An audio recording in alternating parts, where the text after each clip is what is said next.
A'udzu billahi minasyaitonir rajim. Bismillahirrahmanirrahim. Ada orang alim, hobinya menyulam. Setiap muslim harus menjadi duta Islam. Assalamualaikum warahmatullahi wabarakatuh.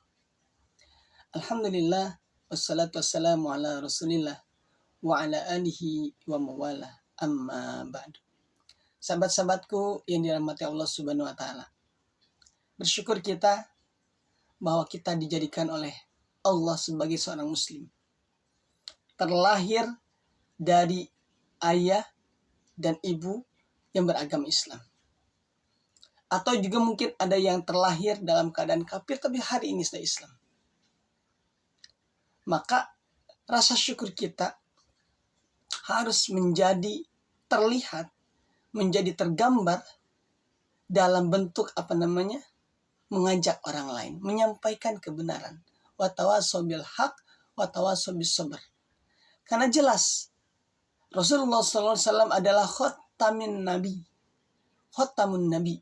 penutup para nabi. Tidak akan pernah ada nabi setelah Nabi Muhammad. Kalau kemarin ada yang mengaku nabi dari ini, nabi dari sana, dan banyak pengikutnya, maka kita berhindar dari itu. Karena jelas Al-Quran menyampaikan Rasulullah SAW adalah penutup para nabi. Tidak akan pernah ada lagi nabi setelahnya.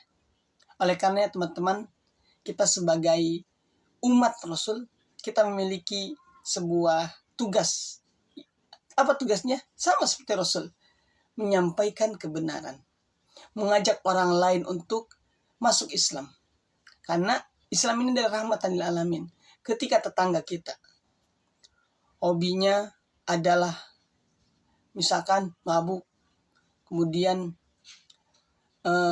melakukan hal-hal yang tidak baik, kita wajib untuk mengingatkan mereka.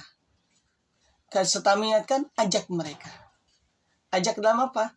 Dalam melakukan kebaikan. Ajak sholat ke masjid, ajak mengaji. Karena dengan sholat, dengan mengaji, maka hati kita akan menjadi tenang. Hati kita akan seperti HP yang dia sudah mulai kosong, dia harus dicas. Kalau HP, ya seperti misalkan yang sedang kita lihat nih, dia akan ada masanya. Dia akan hampir habis 20%, tapi dia akan hidup kembali ketika dia dicas. Kalau kita manusia, kita dicasnya dengan apa? Dengan menuntut ilmu, dengan beribadah. Sebagaimana yang Allah firmankan, ala bidzikrillahi tatmainnul qulub. Sesungguhnya hanya dengan ayat Allah hati menjadi tenang.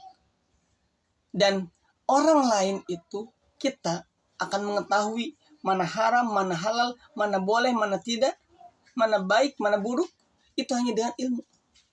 Bukan berdasarkan prasangka. Tetapi ketika hati sudah terbiasa dengan ilmu, dan menjadi dengan amal kebaikan, maka itu akan menjadi sebuah penilaian tersendiri. Sebagaimana Rasulullah SAW pernah ditanya oleh seorang sahabat terkait dengan Rasul, ini boleh atau enggak? Apa kata Rasul? Istafti qalbak, tanyakan pada hatimu. Dan hati ini akan menjadi hati sebagai seorang hakim ketika ia senantiasa memiliki ilmu. Jadi bisa menentukan ini baik, ini boleh, ini tidak dari rasa. Tapi karena itu harus berilmu. Tidak mungkin berdasarkan prasangka. Oleh karenanya teman-teman, yuk kita jadikan diri kita sebagai duta atau penyampai hidayah Allah untuk semua umat manusia. Karena ini nilainya lebih besar, pahalanya juga besar. Ketika orang lain melakukan sesuatu yang sampai dari kita, maka kita akan mendapatkan poin-poin kebaikan sebagaimana yang ia dapatkan dari Allah Subhanahu wa taala. Mudah-mudahan kita termasuk hamba-hamba Allah yang bisa melanjutkan estafet hidayah dari para nabi hingga sampai kepada orang-orang setelahnya, baik hari ini maupun kemudian. Barakallahu fikum, kurang lebihnya mohon dimaafkan. Wassalamualaikum warahmatullahi wabarakatuh.